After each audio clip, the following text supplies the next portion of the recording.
You're watching Every Days and Saturdays, USCC veteran. Let's go, baby.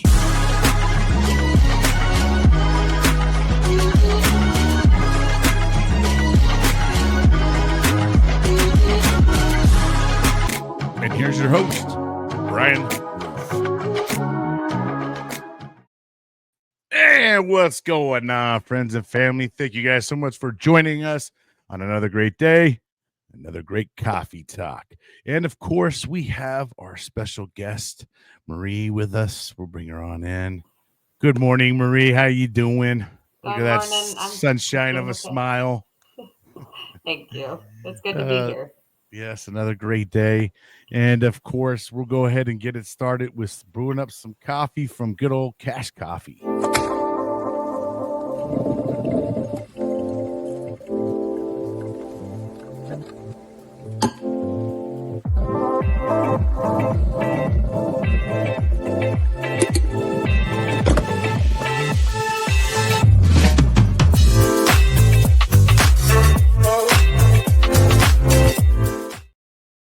All right. Make sure you guys go out there and go check out some Cash Coffee and go pick yourself up some. They have some great flavors.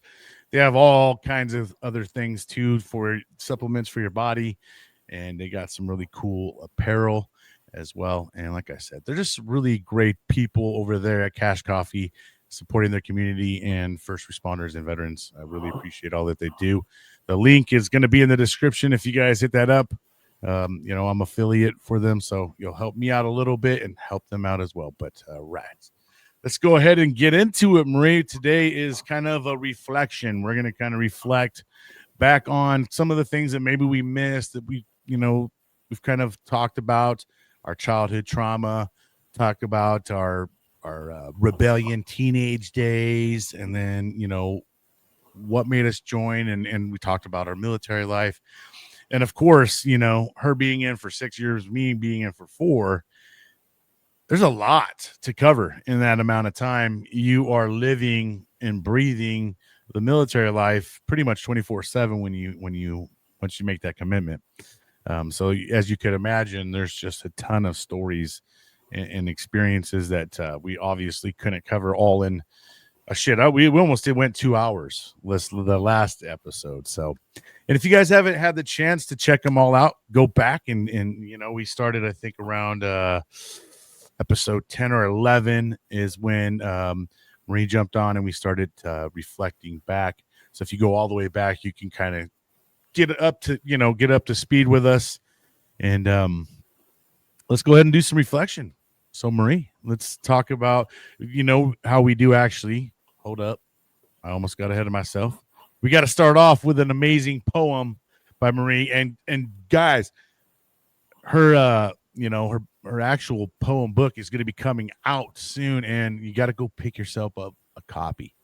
And it will support her. And the poems are absolutely amazing, especially if you've come from a world of, serving your country, recovery, all the things. She really covers it all and it goes through the emotions. But hey, let's go ahead and hear another great poem from you.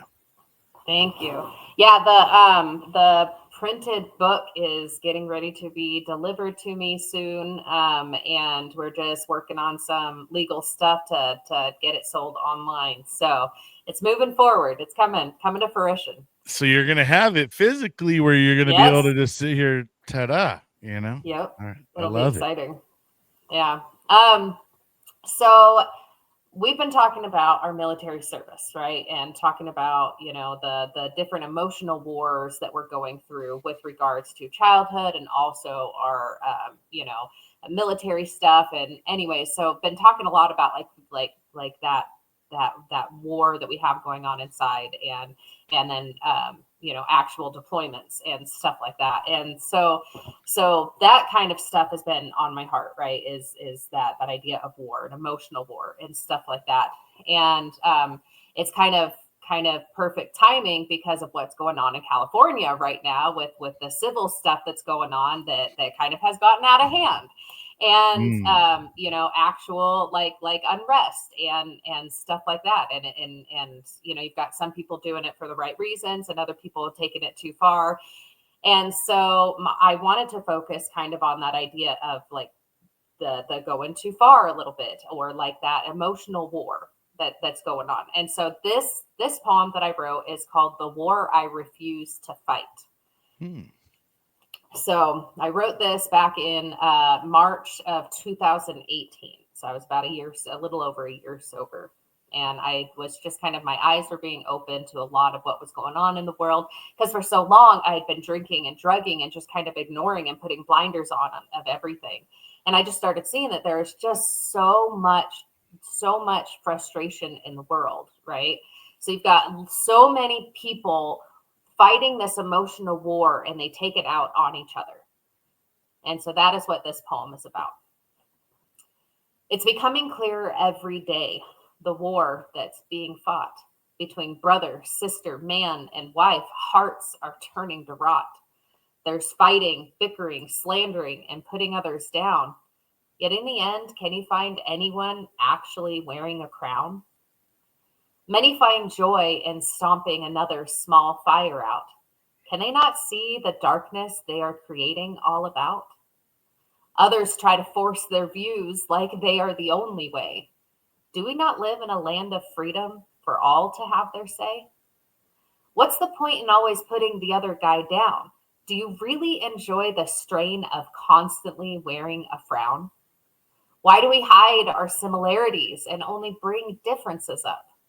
In the end, must we not all drink from the same bitter cup? Do you think the riches of the world are all you can achieve? Do you think the glory of beating someone can change the way they believe? Why do we continue the cycle of hurting others when we've been hurt? Why, when we have fallen, do we knock others into the dirt? Have you never had a time in your life another has offered a hand? Have you never slowed down at all to hear nature's wonderful band? Conversations and debates are healthy to help you think for yourself. Yet putting someone down for their belief will not improve your wealth. Mm. The evil one will always fight. He will never have quite enough. If you let him control your heart, your road will always be rough. When you push others down, or when you push others away, putting more baggage on your back, you really make it easier to fall again while walking on your track.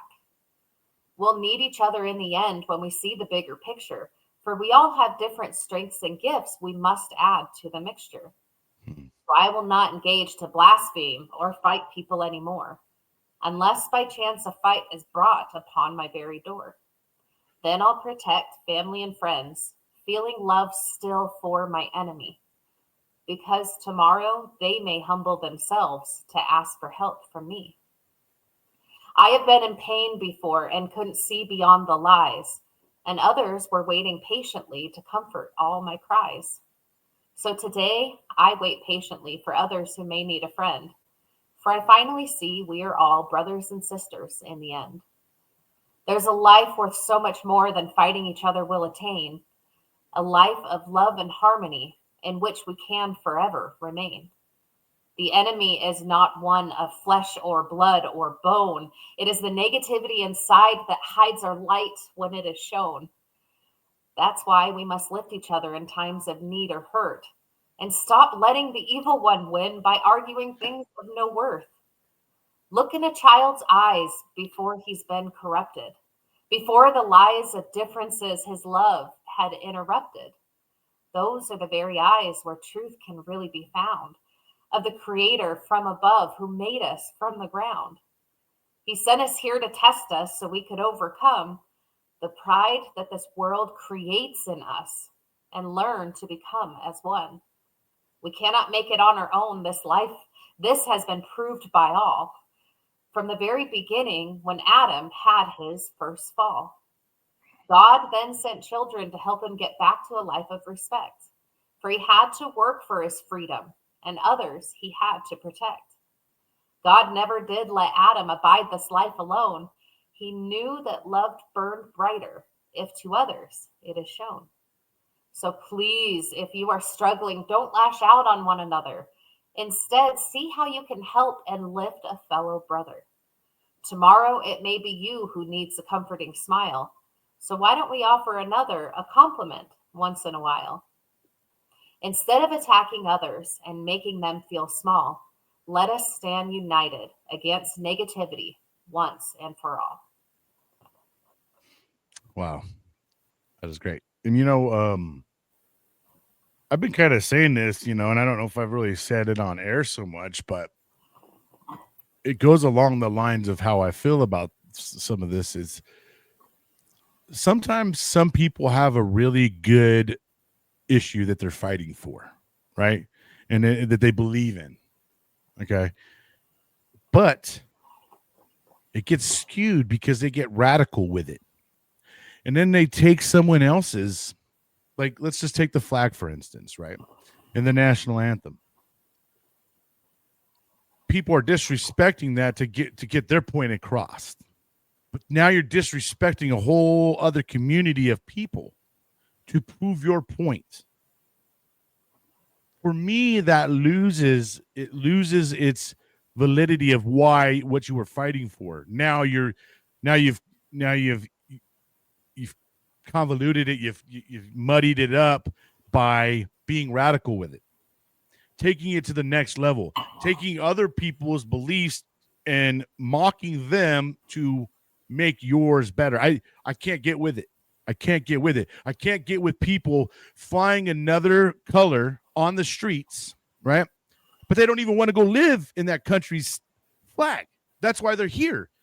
And they're fighting because they don't want to go back to that place, but they're sitting here flying that Mexico flag, that whatever other country's flag that is not U.S. flag. And you have every right to fly your other colors, but don't be over here waving it in the streets, destroying cities. You're bringing your trash over here now, and now you want everybody to get with it?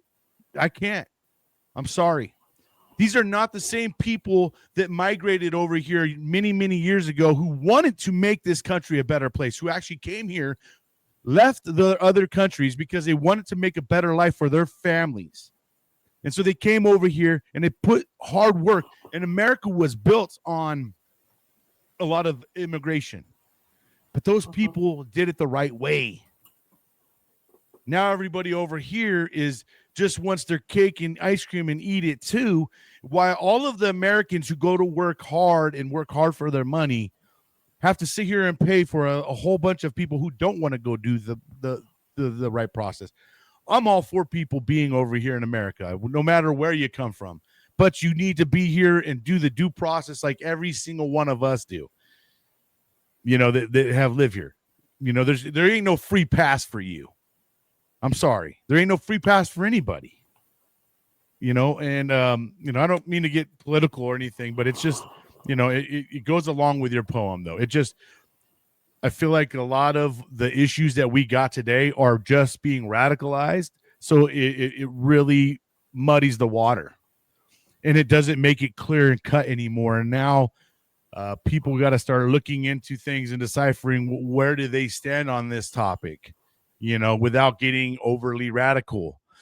But, I just feel like that our country and the people that, are now, that everybody's just, because we got social media, everybody's got something to say, and they take it really to the next level.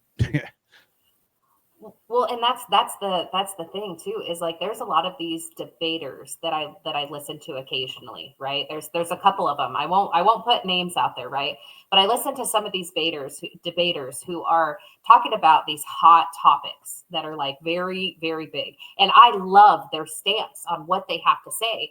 But the issue that I don't have is, as they're saying, and they're coming up with like really good arguments for these debates, and they're choosing debates because as long as you keep talking, the fighting doesn't happen, right? As long as you keep an open dialogue, it pushes back the urge to fight, right? Because you're having that dialogue.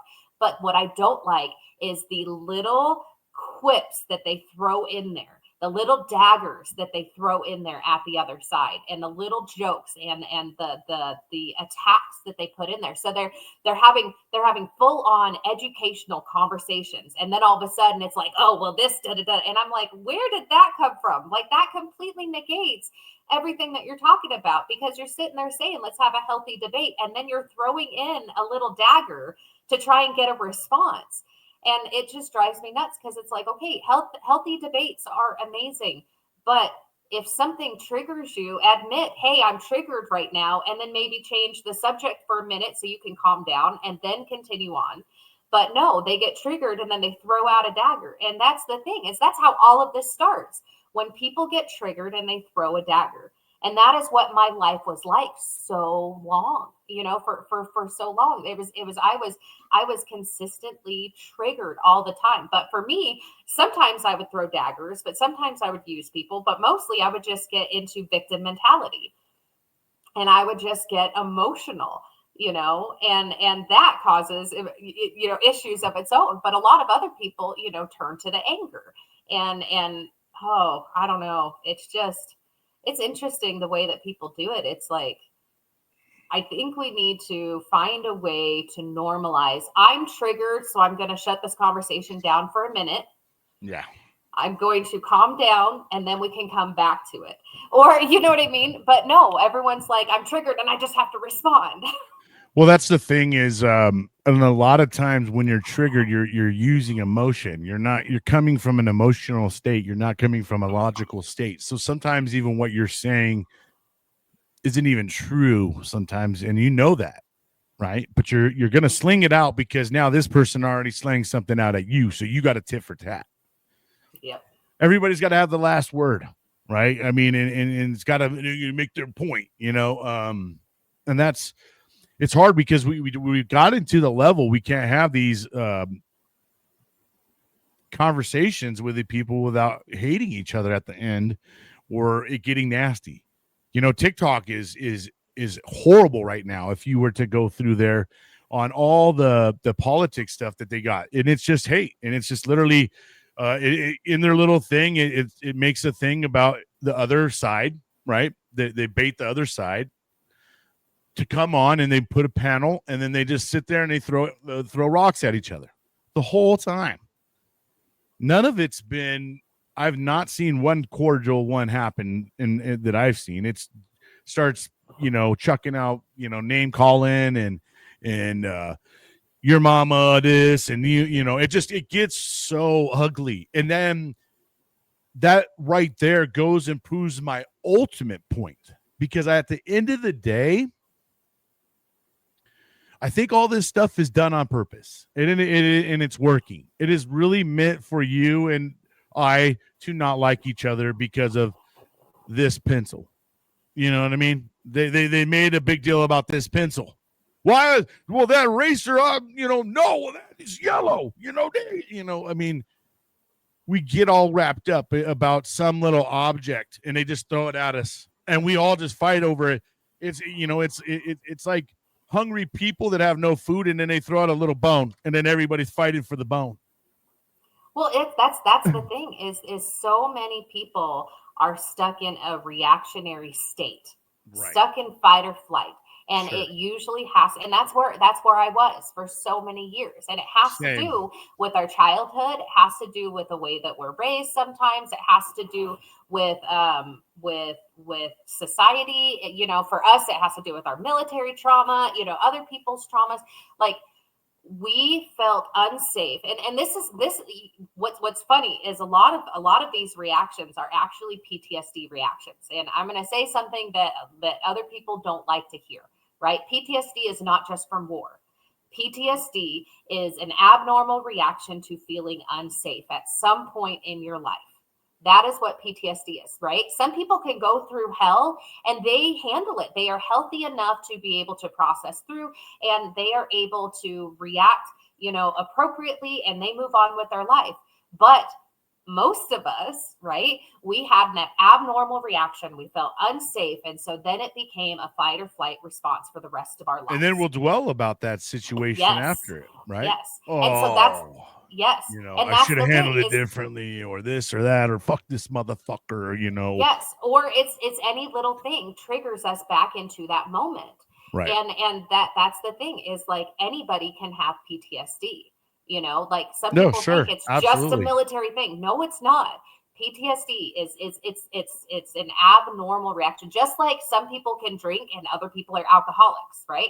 Alcoholics have an abnormal reaction to You the could just alcohol. come up on a bad It's the same situation, a thing. bad car accident, and get PTSD from it because you saw something from that. It's, you know, uh, when kids almost drowned in the pool or something. I mean, that can create some bad PTSD. I mean, there's a lot Yes. of things, near misses, near death experiences, There's abuse, someone there. abuse.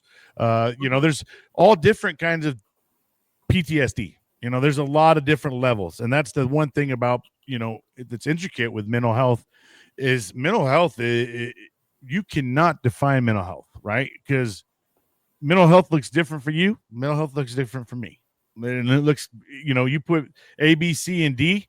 All of them are going to have a different mental health. We all have different traumatic experiences. We've all dealt with certain things. Maybe we haven't dealt with them. Some of us went through counseling, some of us haven't been through counseling. There's just different elements for each person, but PTSD doesn't look the same for you and I. And because even when it comes to veterans, right? Yep. I There's the cry guy, and other people get the guy, mad. there's the guys and girls that were in there, kicking in doors. And then there was guys in there where they were just taking on bombs, and then there was guys in there shooting and having to go hand to hand. There's different, like she said, PTSD doesn't look the same. You can throw PTSD out there and it shouldn't ever look exactly the same for anybody. Well, and that's why everybody, that is one of the reasons. I'm not going to say why, because there are some people who are nefarious. There Sure. are some people Right. who are starting shit and they are purposely doing stuff, right? But for the most part, all of us, are reacting to our past traumas or to our past experiences. And so we get into the fight or flight. And like you were saying, like I cry when stuff happens, I cry or I dissociate. Okay. Other people get angry and they fight, and so everybody reacts differently. And so Right. for me, I'm like, okay, like I want to escape the situation. I go into fight or I go into flight or freeze or fawn, right? And other people go into the fight. And so it's just interesting. But that's the thing is like all of these things that you're seeing online, these are people who are going into fight response because they are feeling unsafe. And so the idea is to try and figure out when did you first feel unsafe when you were younger? And can you have compassion for that child or for that young adult that felt unsafe? And if you can find that compassion for that person, then you can start finding compassion for your adult self and you can stop reacting to other people. But it takes a lot of work and it is heavy and it is hard and it takes years and years and years. I've been in the psych unit twice. As I've Mm. worked through this, as I've talked before, I've been through the psych unit twice. I've done dialectic behavioral therapy twice. I've done cognitive processing therapy once. I've done acceptance and commitment therapy, sex therapy. I've done all sorts of different layers of therapy, intensive outpatient program. And I'm doing my recovery work and doing my step work and, going through the church level as well. So it's like it is a lot of intensive work to get over those PTSD responses. And I think that a lot of the stuff that's going on in the world has to do with people not being ready or not being willing to respond in a more appropriate way by getting the help that they need to process through their stuff. And so then they're like, well, I'm feeling uncomfortable, so now I need to make other people feel uncomfortable. And I that's think even like the a lot of it is attested to. I think we've lost the ability to communicate. Right. When we're mad, we don't know how to communicate in a healthy manner, so we just lash out. They'll hear me if mhm. I get loud enough, or if I say the F word enough times, they'll hear me. You know what I mean? That's what you feel like, right? Or because I think what happens is a lot of times, and I, it's it's kind of crazy we're on this topic because I think I'm notorious for this. There's too many times I've been in a situation where I'm right. I'm right. But my reaction, it smothers that because I react and say, I'm a fighter, right? What the fuck? I mean, I lose it.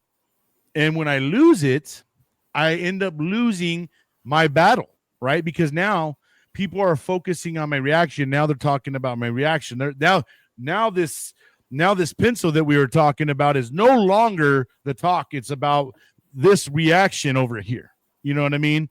And now we're going to focus over here. So this thing just starts going out the picture. And now we're all this.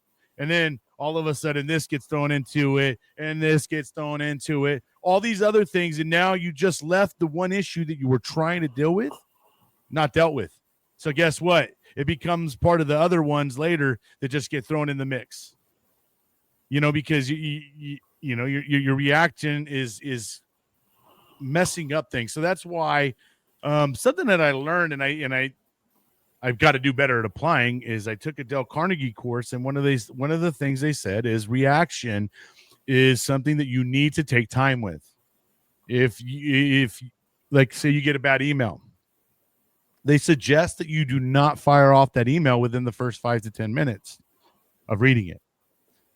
They want you to go through and process it and have some time. They said do this. Write up an email when you first get it, but don't shoot it off. Come back about 20 minutes later, rewrite that same email and see it in compare and contrast. And you can see that you giving yourself some time, you allow the emotions to settle because now you're so emotional about it. So your emotions are all over the damn place and you're just in this fog now. Now you can't concentrate on that. But whenever and I've learned this, right? And I've learned after you identify this as yourself and you're like, gosh, damn, bro, like I have been so right in so many situations, but I allow myself to take myself out the game because of the way I react. And I'm taking myself out of the game. Now I'm losing the fight because I just took away it because now everybody's focusing.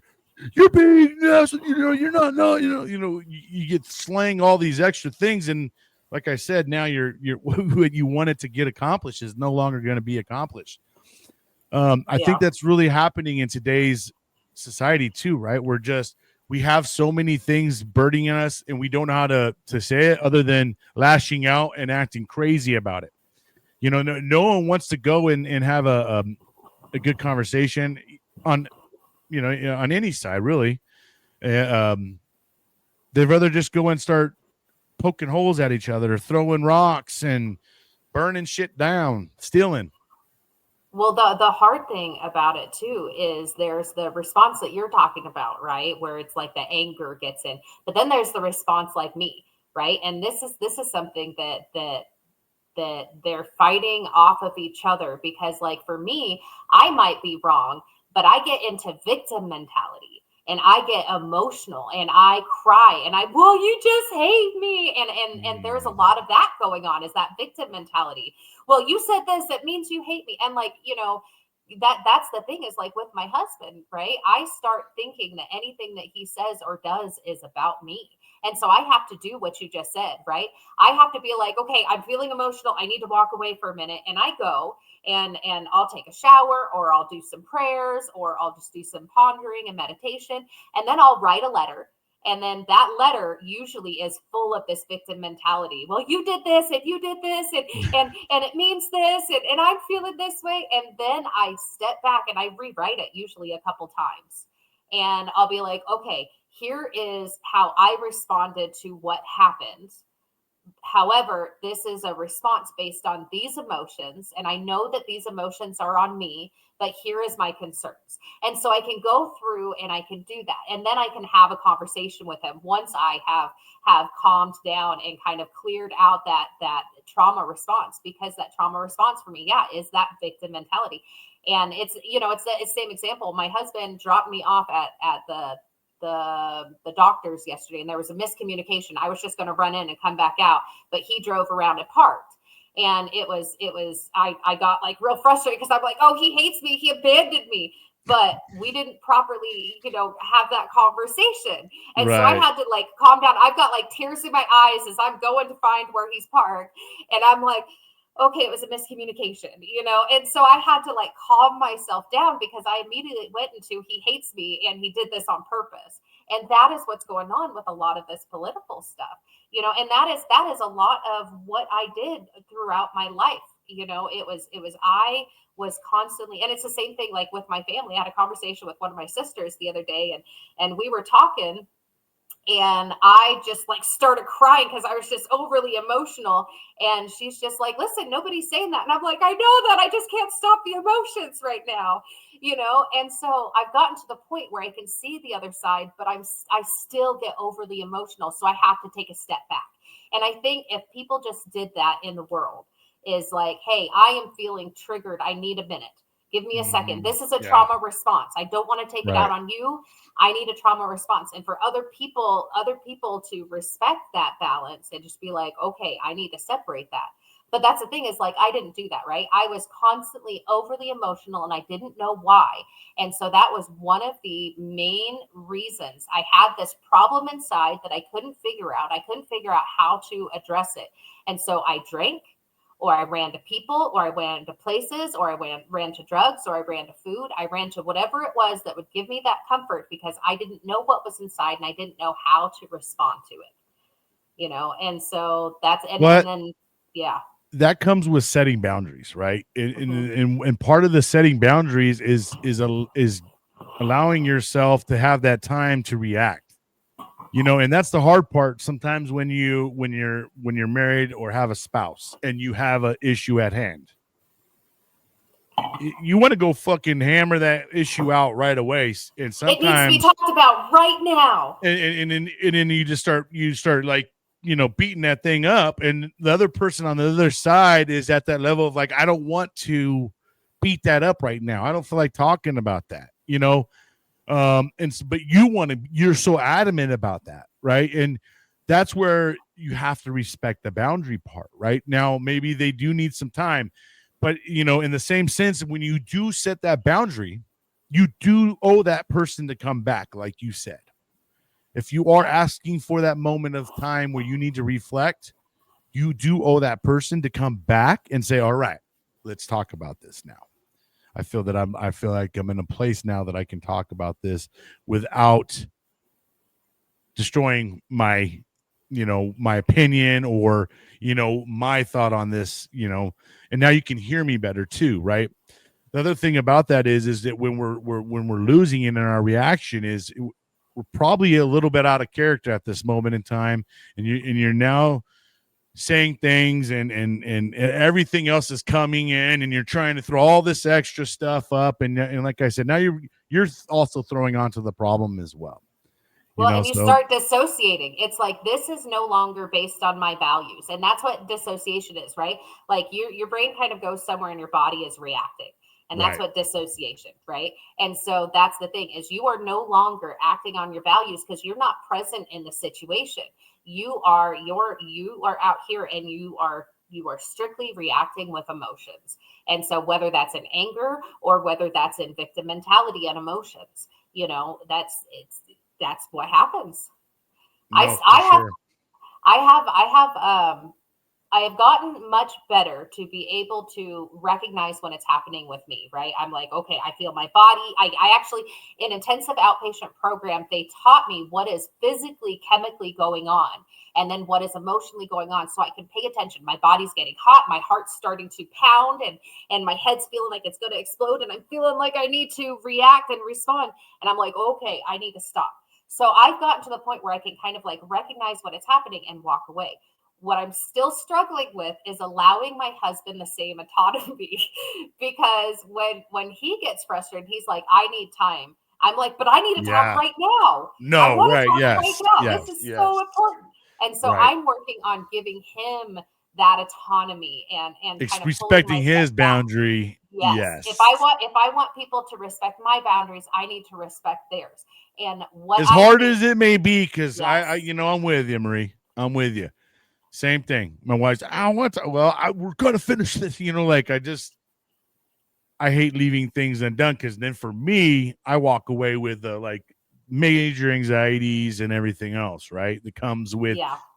that's the hard part that I got to deal with too, right? Is if I don't deal with it, then I get set off into a whole nother little bit of a tantrum-ish, you know? Well, and that's the thing is one of the best things that I heard was your closure is not my responsibility.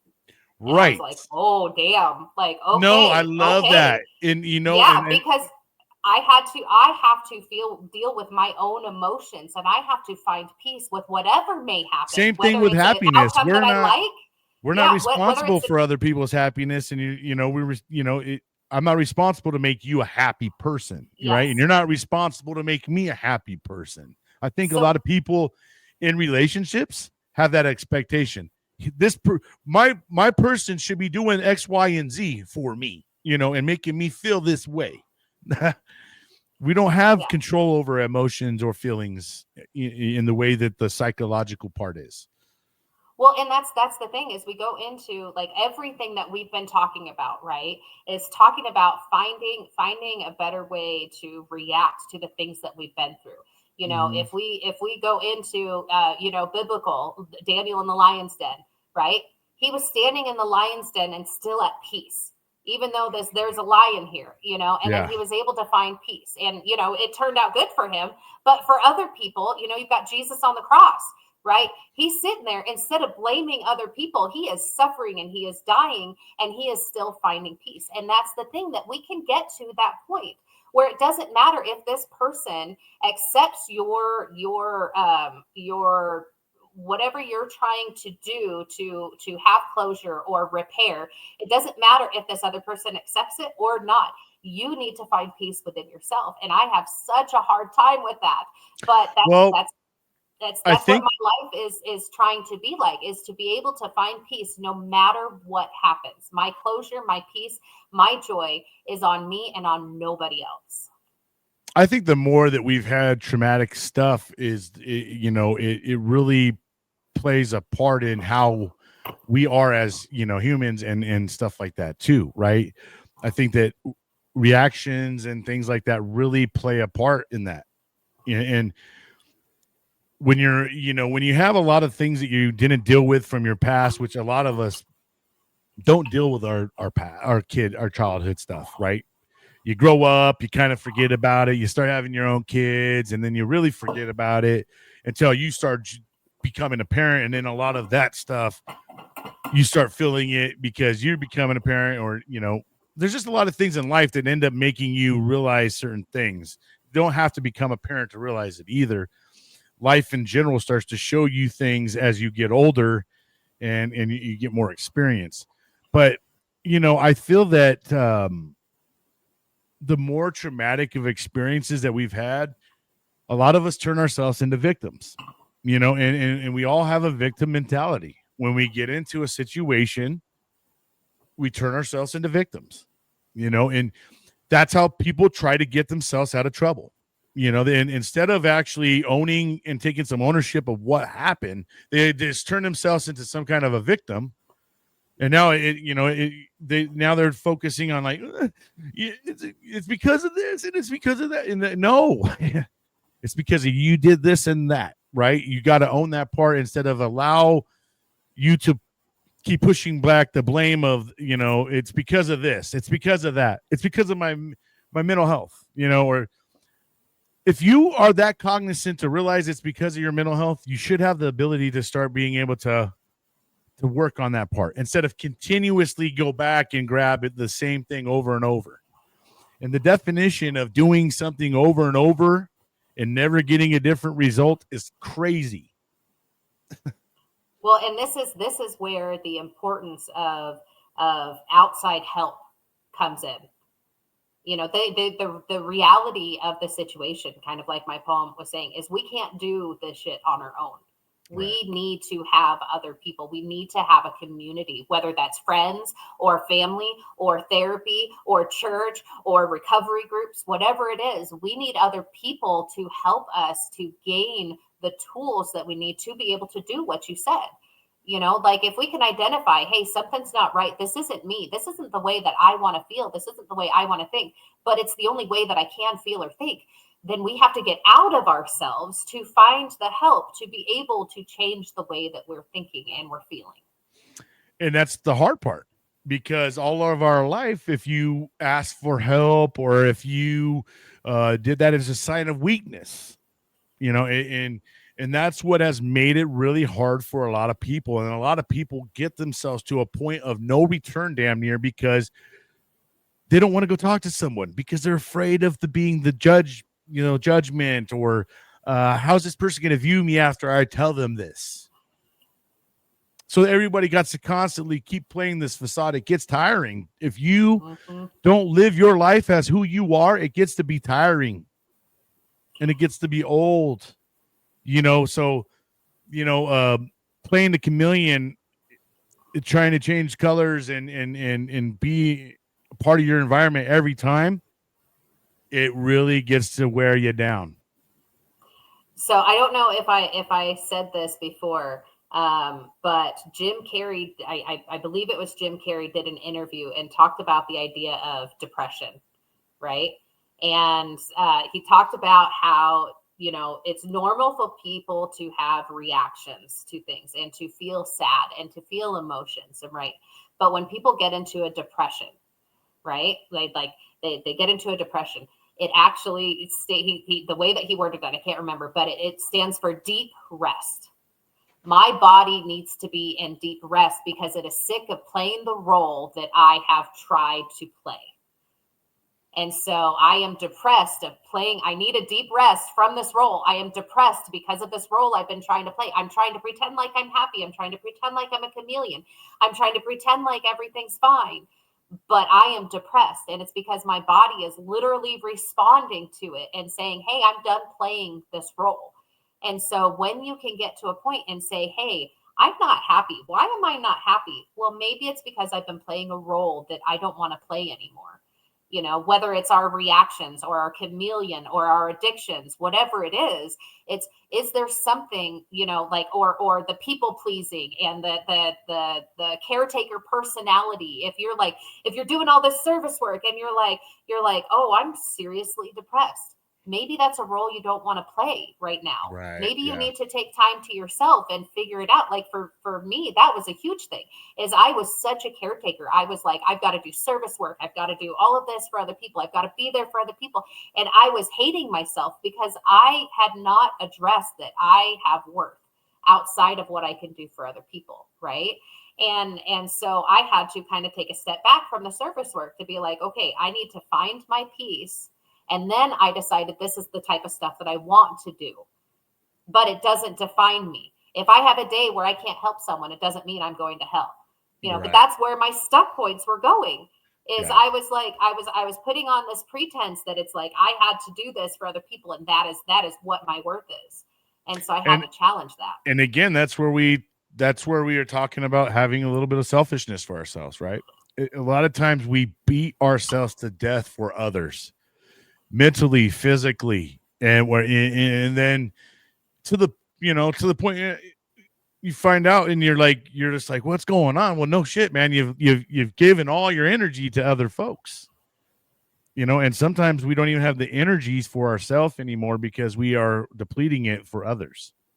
And that's why I say it, and like you said, there's a difference between self-centered and being, Selfish. selfish. Yeah. And And you're there's allowed a to be big selfish. difference. You And just can't be self-centered. it's important for us to be selfish.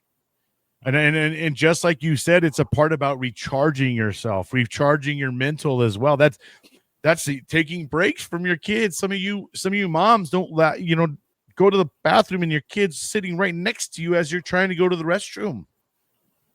You're not even allowing yourself that little mental break right there. And some of you guys have your kids sleep in the bed with you. You're literally just never giving yourself that moment in time. It is okay to love our kids and be there for them, but we also need to have that healthy time of for ourselves and even for our friends. You don't got to go do everything with your friends. It's okay to go to a movie with someone else, or something. We get so stuck on, well, if I go with this person, they're not going to like me anymore because I went with someone else, or there's so much that goes into all that. Trying to think about, how do I be friends with them? How do I stay with it? That's a lot of energy. When you're not doing you naturally, that's a lot of energy you're using, And so I just say that the more that you can find to be yourself, and then when everybody around you laughs at you and happy with you, no matter what you do, no matter how loud you sneeze, fart, giggle, they're still there for you. Those are the people you want to surround yourself with.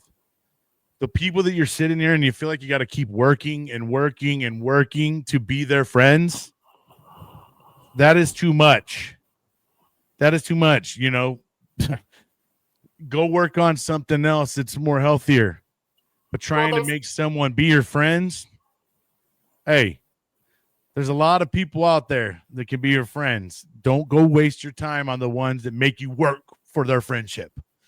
Well, there's two layers. Punish two layers. There's two layers to that, actually. There's the layer of, is this person not willing to put in the effort for you, right? And so that's one to look at. But then there's also the other layer, like, why are you so dependent on what other people think? What other people think has none of your business. You might be assuming all this kind of stuff, but just have a conversation with somebody, because you can't control what they're going to think. You don't know what they're going to think. So maybe your thought process is completely different than theirs. And so their perspective of what's going on is way different from yours. And so there's that. And then there's also that whole idea of what other people think is none of your business. Right. Because it doesn't matter what other people, you could be doing great and do wonderful and fantastic, and people are still going to judge you. You could be down on the floor and people are still going to love you. And so it doesn't matter what the other people think. So you shouldn't be living your life based on what other people think, because people are either going to love you or hate you, and it has nothing to do with you. It has to do with their own reactions to the stuff they are processing through. So that's another layer. It sometimes bothers me when I hear people make comments about the way someone else is living their life. It's like, hey, listen, it's not you having to live that life. So stop wasting that energy. And, that's literally energy, guys. When you sit there and you worry about what they're doing and it has nothing to do with you or your process of life, that's a lot of energy that you waste on sit there and like, well, I can't believe they're going to have another kid. I can't believe they just did that. I can't believe they have no money, but they're going on vacation, or, all the things that people want to just worry about that has nothing to do with them. And you don't know the full story. You'll never know the full story. Right. And it's not your business to know, but we all feel like we have to. Right. And like I said, we've reached the point in our life where everybody's got a comment or something to say about something. You know what I mean? It's like, like, why did they decide to make that red? And it's just like someone's got, you roll something out, and they're going to be like, what? Why did they make it that color? Why is it that big? Why is it that tall? You know what I mean? It's just, good Lord. I don't know. It's getting a little exhausting. I do realize that the more that I kind of stay away from looking at all that stuff, the less it actually bothers me. You know what I mean? So I'm at that level like, damn, man, I don't know how much current events I really want to look into much anymore, because they, I like you said, I have a lot of reactions and I'm trying to get better with my reactions. And that's how I am getting better, because I don't respond to a lot of comments that I want to.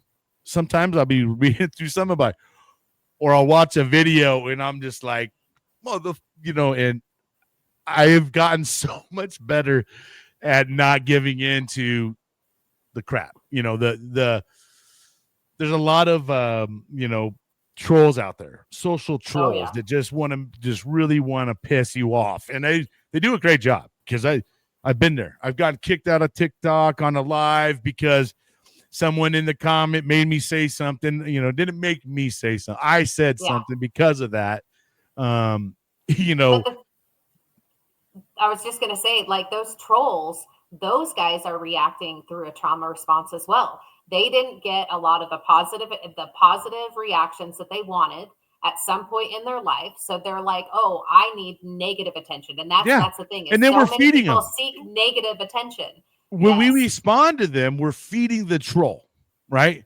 So I started learning no more feeding the troll. I see his comment, it's just going to keep floating by. Keep saying the same thing over and over, but you're not going to get a response from me on you.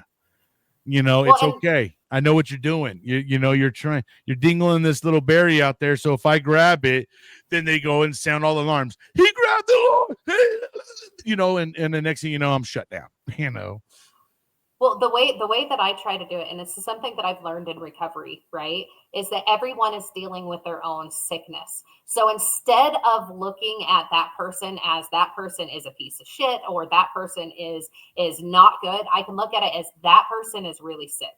That person is struggling with something. I'm going to say a prayer in my heart for them that they can find the peace that they need because they are obviously not feeling peace. And so that's the thing that I try to look at now is if somebody is reacting, I'm like, okay, what's going on in their heart? What's going on in their head? Can I have compassion for them? If I can't have compassion for them, I can at least not respond to them. And like you said, I'm not going to feed the troll. I'm going to walk away. But I can have compassion in my heart for them because there's something going on in there. And because I responded sometimes that way, and so I can have compassion as I'm learning the compassion for myself. I can have compassion for those other people. So I've talked about my fight in me. I'm a fight or flight guy. And it's weird to kind of be both, right? But the thing about me is I am a fighter on the initial contact, I will fight. If I feel like the battle is not winnable, I want to run from it. I'm done. If I feel like there's no way to resolve this and there's a resolution, it makes me want to run. It makes me not want to be there, and I want to resolve it. And like I said, if I feel like, this is unresolvable, I want to leave it. So that's the flight part in me where I can fight up to a point, but if I feel like I'm either defeated or I cannot beat it, I retreat it. Oh damn, that was good. I just spit out some poetry right there, right? If I can't beat it, I retreat it. Yeah. Shoot, man. Yeah. And so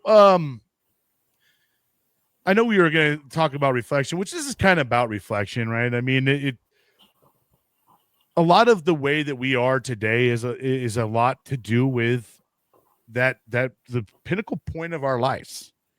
That Yes, very much that so. 0 all the way up to about 22, 23, 24 years old. Very much a defining factor for the rest of your entire 30, 40 years, whatever you got left. But those are some very key years, and a lot of me not dealing with a lot of what I had to, it's made me an unhealthy person with some of the communication flaws that I've had when it became too reacting to things.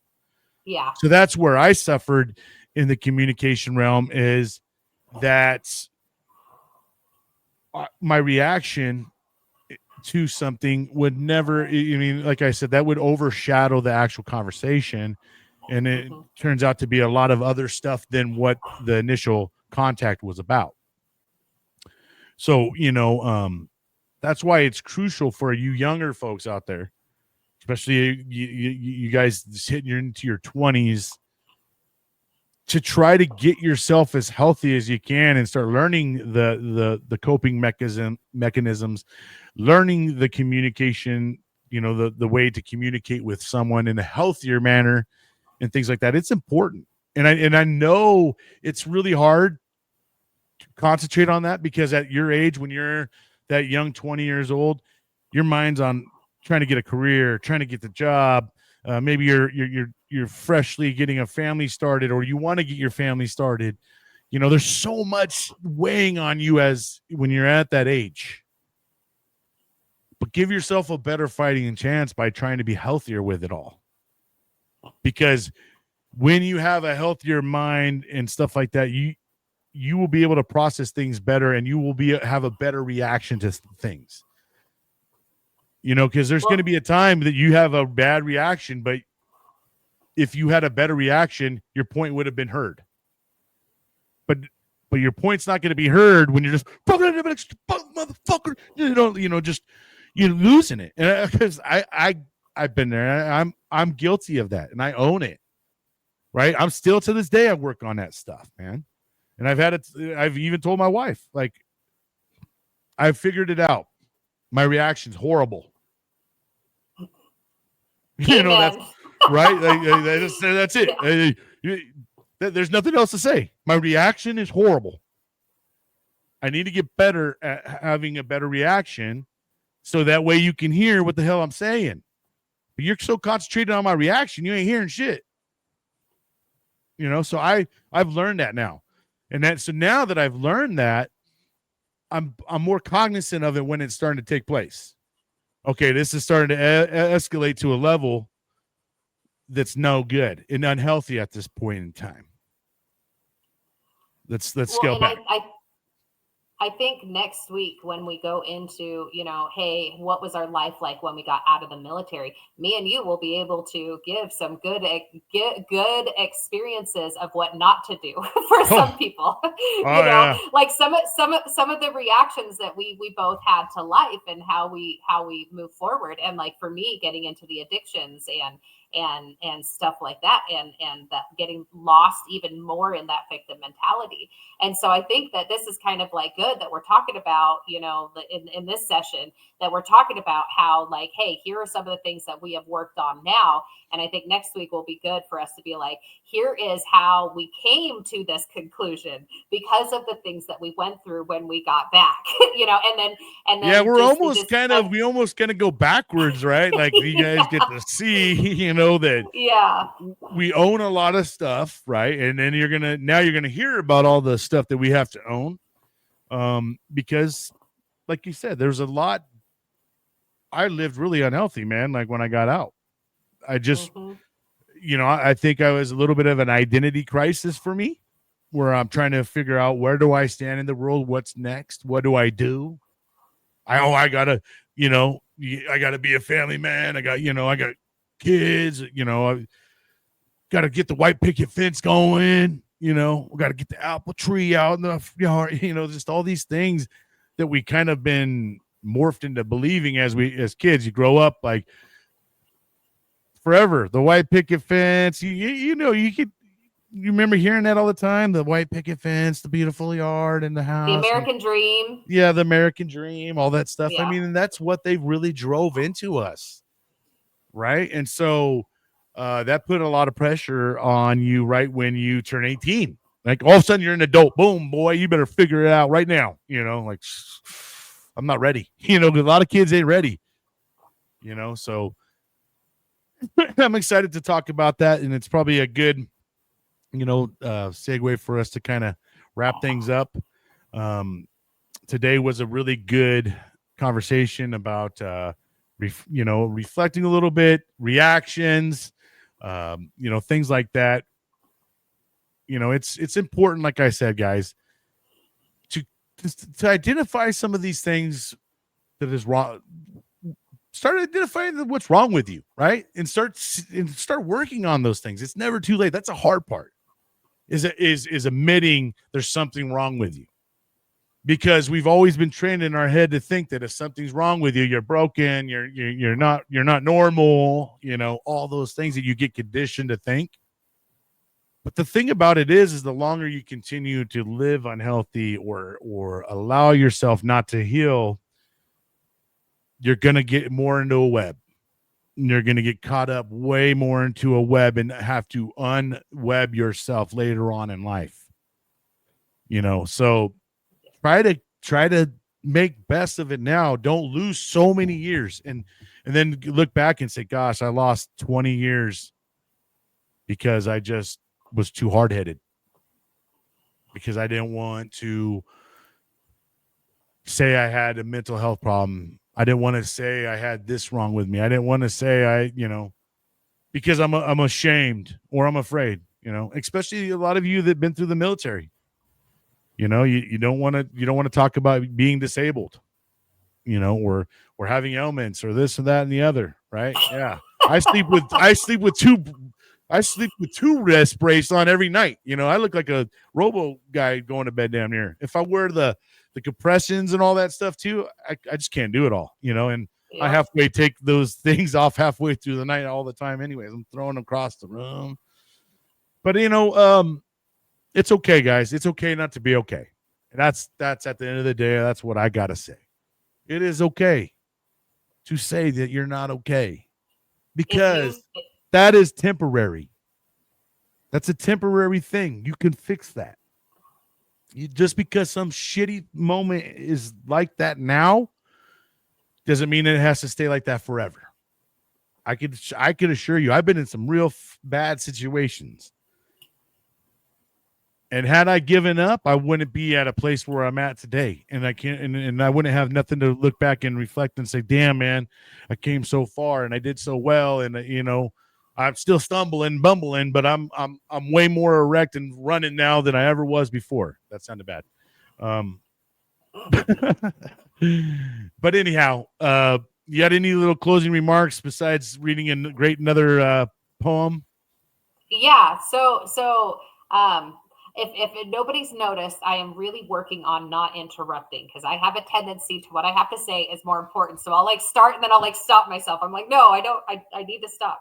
But what you were saying is like it's okay to not be okay, right? The thought process that went through my mind is Jelly Roll's song. You know, Yes. God knows I know. Um, God knows I know when it's all said and done it's not okay, but it's all going to be all right. Something like that, Yeah. and Yeah. like His it's not song, that's okay, a really good mental but health it's song. going to be all right. Yeah. And like that's the thing is like being okay with not being okay. Feeling the emotions without reacting to other people, feeling the emotions without resorting to addictions, feeling the emotions without resorting to ending your life, feeling the emotions and saying, "Hey, I'm not okay right now, but I know that it's going to be all right." And so, based on all of this that we're talking, I really think that our conversations really are guided, right? They really, really are, because the ending poem that I want to read is called "Hope in the Fight." Okay, and All so right. yeah, so my thought process is at the beginning was the war I refused to fight, and then this one is hope in the fight. And so I Nice. wrote this one actually while I was in the psych unit the first time. Was Wow. when, yeah, I had gotten super suicidal and I wanted to put my car in front of a train. And Mm. because I had been triggered into some past stuff and I wasn't drinking it away anymore and I wasn't running from it and I was feeling these emotions and I'm like, I'm not okay. And so I went to a meeting and a friend of mine said, I don't want to effing bury you next week. So get your A to the VA, you know? And he said it a lot Get your more A to crass, the VA. Yes. And so I was like, okay. So I go into the VA and that was the first time because I had been triggered to childhood trauma. And in Mm. the VA was the first time I was genuinely, really fully allowing myself to be triggered into my military stuff because I was around other veterans and I felt safe. And so I was finally feeling so many of these emotions. And I'm like, I'm not okay, but you know what? I'm going to be all right.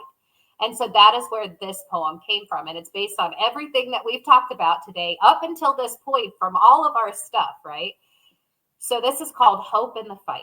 So it was written in October of 2018. Hmm. The fight is still so real. It pulls me to and fro. It makes me feel insane, like I have nowhere safe to go. It yells inside my head and tells me I'm a fool, that in seeking out some help, I'm just another mule. I know that this is temporary. It will not last that long. And the purpose of this fight is to make me strong. I know that there are others fighting right beside. Yet part of me still wishes the fight would just subside. Depression and anxiety. Sorry, I'm going to cry because I still feel this way sometimes. Depression and anxiety fill me to the core. I can tell you this much, this life is not a bore. There's beauty still around, faith and love still there, even though I hide them, making me feel bare. I won't give in to evil, it cannot have my life, though it tries to overcome and cuts me like a knife. I know that God is watching, offering his aid. Sometimes it's through angels or offering a blockade. Sometimes it's through man who offer a kind deed, or nature, music, scriptures, even in books I read. I know he won't give up and he helping me return. There are just so many lessons I have yet to learn. So when I feel despair and my path seems hard to follow, I look down at my feet and take one step towards tomorrow. It's the only way I know that today I can bear the struggles set before me, and one day I can share the hope that kept me going on this journey I went through to the glory in the end when we are made anew. So these are feelings and emotions that I still struggle with all the time. This fight that goes on in my head, but I'm so grateful for this journey to be able to, I don't have to react to other people anymore. I don't have to run. I don't have to hide. I don't have to use people. I don't have to do the drugs and the alcohol. And I can turn to other people. I can turn to God. I can turn to the 988 hotline that I think has saved my life multiple times.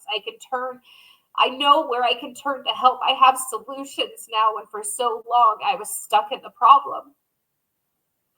And so my hope is that you guys can also know that there is hope in the fight, that you can keep moving forward. You can find peace.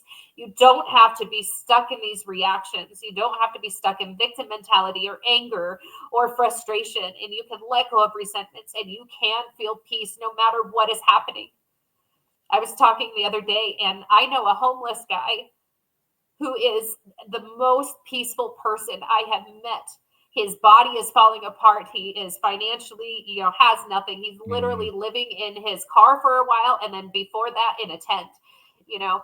But he was in recovery and he was sober and he was helping other alcoholics, and it has so much peace in his life. And then I know other people who have all this money and have all of this great stuff, and they are full of resentment and fear. So it doesn't matter where you are. It doesn't matter what you're going through. You can find peace. There is still hope in the fight. You don't have to react to other people. You don't have to fight other people. You don't have to run from other people. You can find peace no matter where you are and set boundaries. Instead of running away, you set boundaries, and you can turn to God, and you can there is so much help and so much hope. So please, if you are struggling, hold on. Stuff gets rough, and there are times that are heavier than others, but you are not carrying this burden alone. So I am so super grateful, Bryan, that you've allowed me to be here with you and to share my burden with other people and to be here for the next person so that they know that they have hope. And I am grateful for your hope and for your dedication to giving voice to other people. So, anyways, I'm just super glad to be here, and thank you so much. Marie, I thank you for your vulnerability, for you opening yourself up to everyone, and um, I see such a a ray of light coming from you and stuff. That's why I was like, dude, we need to share her story. We need to get her out there. She's a voice. She's a big voice. You're gonna help people out there, Marie, with your story, and your vulnerability and your transparency. That's how you help people. And you have to have grace on yourself, right? I heal out loud because I suffered in silence. Right. That was one of the best wording of something that somebody told me once. It's I heal out loud so that I don't suffer in silence anymore. And this is another reason why I wanted your voice to be heard. You've been silenced for too long. It's time for Marie's voice to be heard, for the rest of the world to hear your voice. Because your shit's powerful. Thank you. You got really powerful message behind you. All your poems are just amazing and so well thought out and just filled with your absolute emotion and your logic and everything. It's all together and it's great. And then that's why I love that we've been able to do this coffee talk, and now that we're doing it, it's also getting your poetry out there as well, because it needs to be heard. There's someone out there that's going to learn a lot from this, and especially the female population out there.